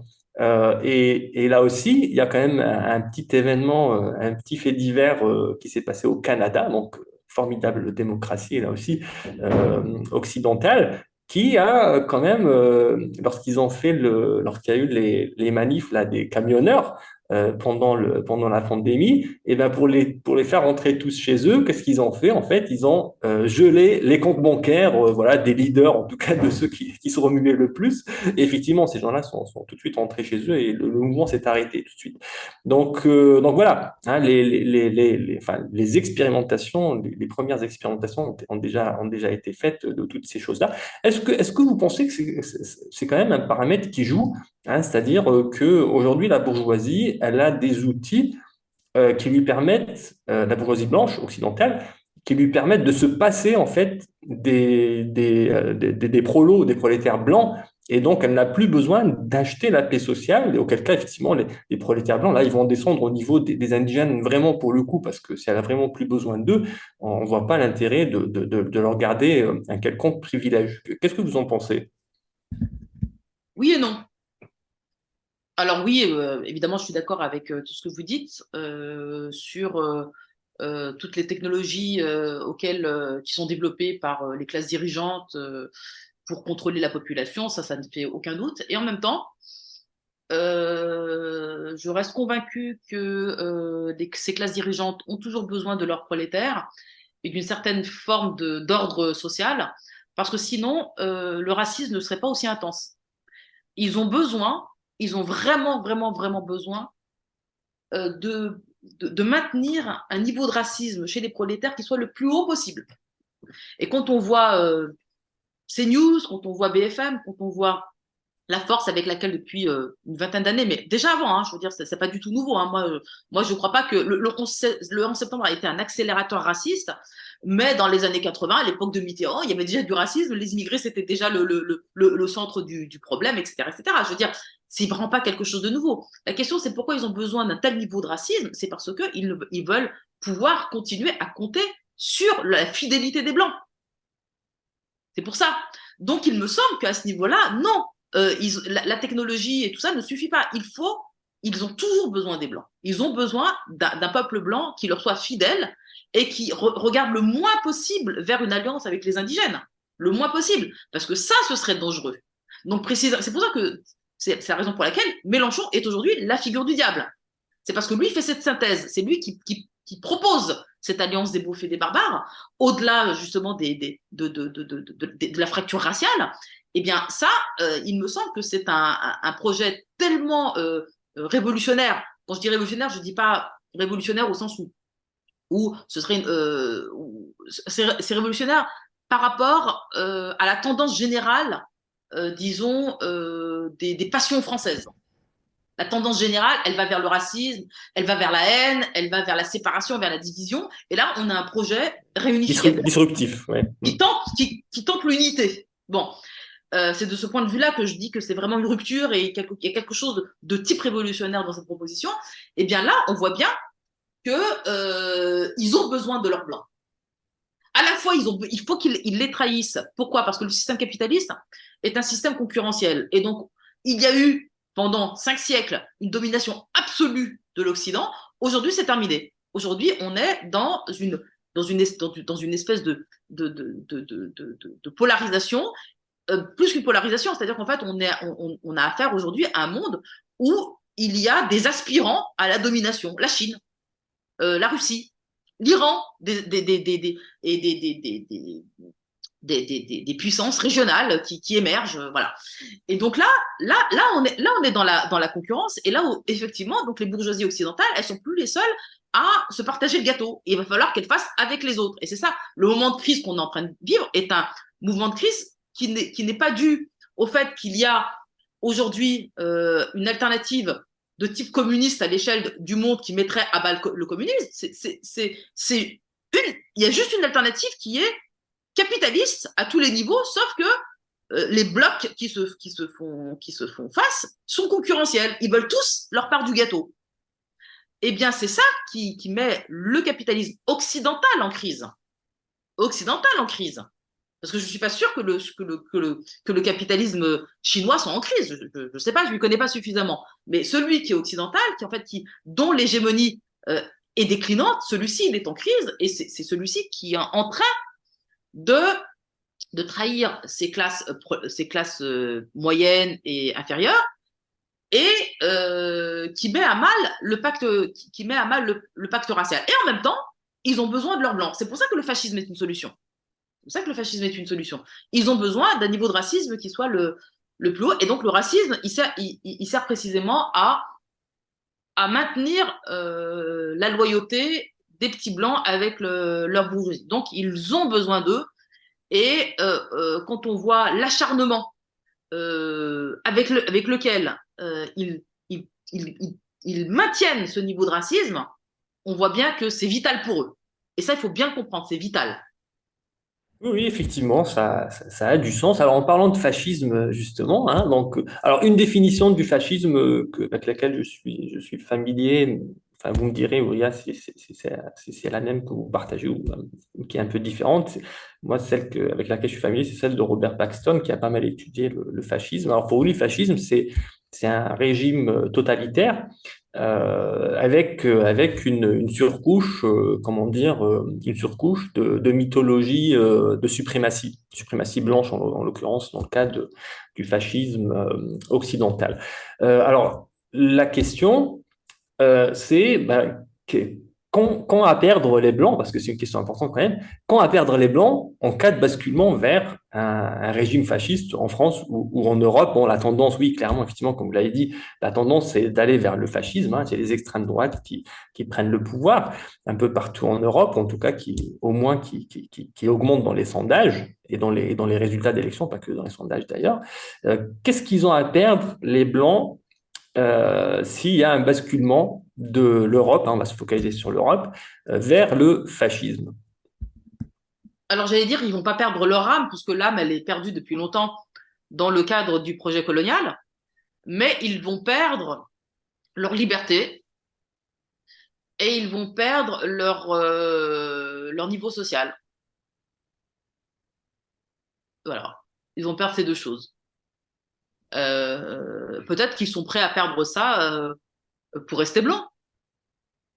Si la blanchité les satisfait, si être blanc, ça suffit à leur dignité, bon ben voilà.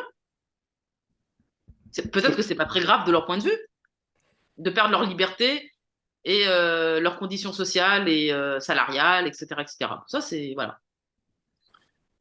Oui, oui, alors la liberté, enfin, il me semble, en observant les Blancs, franchement, elle est en grosse partie perdue parce que alors pour ceux qui sont complètement dans le système capitaliste, c'est métro, boulot, dodo, et là, il y a zéro vie à côté, et puis zéro, enfin, spiritualité, connexion au monde, etc. Quand je dis vie, voilà, c'est au sens d'un humain normal. Et puis ceux qui sont exclus comment dire, du système capitaliste, eh ben voilà, c'est un peu une espèce de mort. D'ailleurs, justement, je ne sais pas si vous voulez commenter. J'avais mis une copie d'écran là dans mon mail concernant cet article-là. C'est un article qui parle d'un type. Alors, je crois que c'est au Royaume-Uni. C'est un type qui a demandé à être euthanasié à un médecin. Pourquoi? Parce qu'il est trop pauvre. Hein. Et donc, en fait, il pense que sa vie ne sert à rien. Et le médecin a accepté. Hein. Donc, c'est ça, c'est le truc le plus important. Qu'est-ce que vous en pensez? Est-ce que c'est quelque part révélateur de cette mort, alors qui ne concerne pas tous les Blancs, mais est-ce que certains d'entre eux ne sont pas justement, c'est-à-dire en dehors du système capitaliste, en fait, ils sont morts? Bah oui, ça veut dire qu'en fait, il n'y a pas de, ils sont pas capables de penser une utopie, une nouvelle utopie. Alors ça se comprend d'une certaine manière parce on a tous du mal à imaginer une alternative euh, rapide qui se mette en place sur les décombres du capitalisme. C'est vrai qu'on a du mal, d'autant qu'on sait l'état de la planète, etc., etc. Mais en fait, quoi qu'il en soit, Moi, je pense qu'il faut que il faut que on puisse en tout cas intégrer dans notre nouvelle utopie le fait qu'on va vivre dans un confort moindre. Ça, il faut qu'on l'accepte. Mais parce que les conditions matérielles nous empêchent, et les ressources de cette terre nous empêchent de continuer à vivre au train qu'on est en train de vivre. Donc ça veut dire qu'il faut qu'on l'intègre, mais que on puisse articuler à une baisse du niveau de vie et peut-être du niveau de confort une plus grande joie de vivre. Est-ce que la joie de vivre, ça fait pas partie de la qualité de la vie? Moi, je pense que si. Mais encore une fois, ceux qui ont, il y a un trop grand, c'est ce que je disais tout à l'heure, ce mode de vie, même s'il est au fond rejeté par les Occidentaux, parce qu'en fait, il, il les, il les rend aigris, ils sont pas heureux. Malgré tout, ils y tiennent. Malgré tout, ils y tiennent. Oui, oui, oui, c'est assez triste en tout cas. Oui, je trouvais que ce fait divers entre guillemets était assez révélateur, surtout que derrière le médecin accepte. Donc ça veut dire que c'est le système qui valide parce que évidemment le médecin il travaille dans un secteur d'activité hyper réglementé, il ne peut pas faire n'importe quoi. Donc si le médecin accepte ce genre de demande, bah, ça veut dire que c'est le système en fait qui valide, n'est-ce pas, hein? Bon. Alors, très bien. On va peut-être parler de Palestine, Ouria, si vous voulez bien. Donc, bon, enfin, on ne peut pas ne pas en parler, hein. Oui, alors en fait, on assiste à un génocide, hein, ce que beaucoup, enfin, beaucoup ont tiré l'alerte sur cette possibilité. Euh, et puis par contre, on assiste quand même à une résistance, hein, des Palestiniens, ça il faut le noter, de différentes façons. Et par contre, on a vu aussi comment les colons, les colonisateurs se sont sauvés, ont pris leurs bagages et puis ont pris l'avion. Ils sont retournés chez eux en réalité dès que les choses ont commencé comment dire, à se dégrader, hein. Donc on voit bien qui tient vraiment à sa terre et qui est là plutôt en, comment dire, oui, en spoliateur, hein, en colonisateur. Alors, comment voyez-vous l'issue de cette situation de colonisation en Palestine? Alors, maintenant, la solution à deux États, il n'y en a pas beaucoup qui l'entretiennent. Même ceux qui l'entretenaient avant, il y en a beaucoup qui l'ont laissé tomber, qui pensent que c'est plus faisable. Alors, voilà, est-ce que vous pensez déjà qu'il y a une possibilité de solution à deux États? Et puis sinon, si ça peut être une solution à un seul État, est-ce que les colonialistes seraient capables de vivre avec les Palestiniens dans l'égalité, ou est-ce que ça va se passer, est-ce que ça va être un scénario un peu à l'algérienne, c'est-à-dire que les gens vont prendre leur bagage et puis vont retourner chez eux en métropole, alors qu'ils n'étaient pas obligés, hein, et les Algériens ne leur ont jamais demandé de partir, hein, au contraire, c'était des compétences dont il y avait besoin pour reconstruire le pays. Mais voilà, ils sont quand même partis. Après, il y a eu les mythes comme voilà, la valise ou le cercueil ou des histoires comme ça, mais évidemment qui ont été démantelées il y a pas mal de temps. Et voilà, qu'est-ce que vous en pensez? Quelle sera pour vous l'issue en Palestine?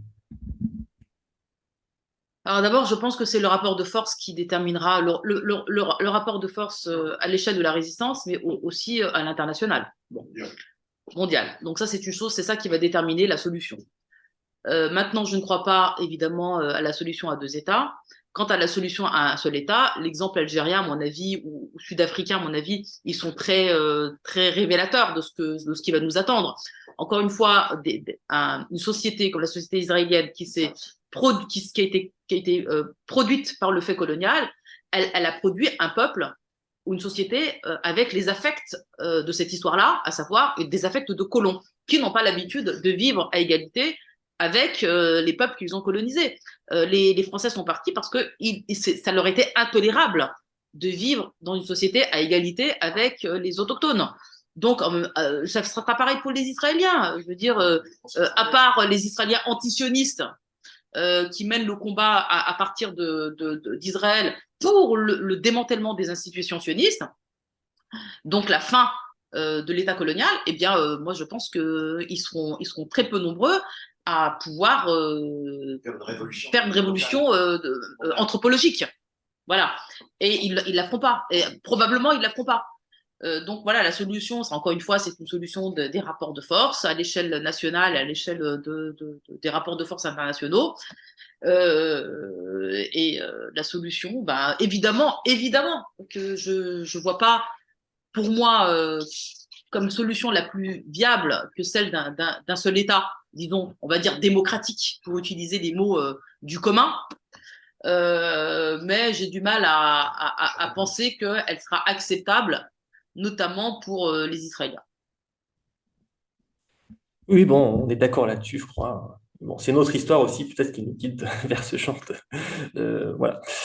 Sinon, alors pour faire un parallèle quand même avec la France, parce qu'en France, on assiste à des processus de déshumanisation des non-blancs, et plus particulièrement des musulmans et assimilés musulmans, notamment en criminalisant les enfants. Hein, et c'est le même processus qui a eu lieu en Palestine, évidemment, et qui débouche aujourd'hui sur un génocide. Alors, ce qui est étonnant quand même, c'est que les Blancs sont choqués à juste titre parce qu'il se passe en Palestine, et notamment le fait que des enfants subissent ça. Hein, donc, c'est assez révélateur que ça n'a rien à voir avec faire la guerre au Hamas ou quoi que ce soit. Mais par contre, il me semble que les gens ne font pas, les Blancs en tout cas, ne font pas de parallèle avec la déshumanisation des enfants des non-blancs en France, qui pourrait déboucher sur le même résultat. Alors, est-ce que c'est quelque chose que vous voyez effectivement? Parce que j'ai l'impression que comment dire, les indigènes de France sont assez seuls face à cette islamophobie donc, qui arrive au niveau de la criminalisation des enfants quand même. Alors, c'est bien que vous posiez cette question parce que il y a quelques jours, il y a un appel qui a été lancé par Amel Bentounsi et Yessa Belkodja, qui sont deux militantes des quartiers d'immigration, avec un appel à une marche le 21 avril prochain qui s'appelle Racisme de France au pluriel, nos enfants en danger, précisément. Donc, ça veut dire qu'effectivement, on sent que de plus en plus, on a été tellement déshumanisé qu'aujourd'hui, les gendarmes peuvent venir convoquer un enfant de 10 ans, par exemple. Euh, donc, il y a évidemment, ça fait partie de la corruption des sociétés occidentales. Bon, ça fait partie. On va vers la déshumanisation. Le racisme, c'est ça, de toute façon. Depuis le départ, le racisme, c'est ça. Simplement, on va vers des formes de plus en plus accentuées de racisme. Et c'est pour ça que je disais tout à l'heure, on revient à l'état racial naturaliste. On revient à certains aspects de l'état racial naturaliste. Que dire de plus, si ce n'est que peut-être qu'il faut, là, peut-être à mon avis, il faut quand même nuancer. On peut pas non plus parler d'un bloc. La blanchité, elle n'est pas homogène. Il y a de nombreux blancs en France qui sont aussi représentés par des organisations politiques qui, elles, restent anti-impérialistes, sont contre la guerre, sont contre ce qui se passe à Gaza. On voit bien dans les manifestations qu'il n'y a pas que des indigènes dans les manifestations. Donc il y a une partie de la blanchité qui continue de percevoir les autres peuples comme des humains à égalité. Donc ça, c'est une vérité, et qui sont aussi choqués de la manière dont on traite les enfants non blancs en France. Je veux dire, il n'y a pas une homogénéité, il n'y a pas que l'extrême droite. En France, il y a une extrême droite qui est de plus en plus virulente et de plus en plus hégémonique, mais ça ne veut pas dire qu'elle a capté toutes les consciences blanches, c'est pas vrai. Donc ça aussi, ça reste une bataille, et c'est pour ça que, par exemple, c'est bien qu'il y ait un appel comme celui dont je viens de parler, qui permet de tirer la sonnette d'alarme. Oui, c'est cet appel-là de Amel Bentounsi puis Yassa Belkhodja qui m'avait inspiré cette question-là. Donc, ouais. C'est Ah bah tout à fait voilà, ça. donc Voilà, on reboucle. Bon, alors dernière question, Ouria. Oui, alors où en est le projet d'amour révolutionnaire, hein, parce que votre ouvrage, Les Blancs, les Juifs et nous, ben, en fait, son sous-titre, enfin, il faisait référence à l'amour révolutionnaire. Alors, voilà, en fonction de vos rencontres, voilà, vous rencontrez beaucoup de monde, notamment pour faire signer, enfin, pour signer vos ouvrages, ou pour présenter vos ouvrages. Qu'est-ce qui a évolué un petit peu dans votre observation, dans votre ressenti par rapport à cette idée d'amour révolutionnaire? Est-ce qu'elle a pris auprès de qui? Qu'est-ce que vous pouvez nous en dire? alors là, moi, je crois que oui, complètement. Moi, je pense qu'elle a pris dans certains, beaucoup dans la jeunesse, dans des pans de la gauche. Je trouve que en fait, paradoxalement et de manière dialectique, au moment où l'extrême droite s'épanouit, où elle explose, eh bien, en même temps, il y a une vraie progression de l'antiracisme politique, il y a une vraie progression des idées décoloniales. Ça prend dans de nombreux secteurs de la société française, chez les blancs, chez les petits blancs. C'est pour ça qu'en fait, faut pas réfléchir en termes de blocs. Moi, je pense évidemment qu'il faut parler en termes de blanchité, parce que la blanchité, c'est un fait social et historique, et que tous les blancs, ils sont intégrés d'une manière ou d'une autre. Et je suis même allée jusqu'à dire que nous-mêmes, on en faisait partie. Mais en même temps, il y a des antagonismes. Je veux dire, la lutte des classes continue, la lutte contre le racisme continue, il y a des luttes féministes, etc., etc. Donc en fait, des luttes écologiques, il y a plein de luttes qui peuvent converger, qui peuvent former un nouveau bloc. Ce nouveau bloc, si, en tout cas, s'il réussit notamment à rompre avec la collaboration de races, au moins dans un premier temps, en termes d'élaboration du projet, je pense on a avancé dans l'amour révolutionnaire. Parce que l'amour révolutionnaire, si on devait en parler de manière pratico-pratique, c'est la fin de la collaboration de race. C'est le retour des Blancs dans l'humanité générique, c'est-à-dire la fraternisation, et créer un bloc entre blancs et non-blancs, qui serait le nouveau bloc historique à visée hégémonique. Eh bien moi, j'appelle ça l'amour révolutionnaire. Alors dans un vocabulaire marxiste, on dirait un bloc historique, ou dans un vocabulaire décolonial, on dirait la majorité décoloniale, mais son expression poétique, c'est l'amour révolutionnaire.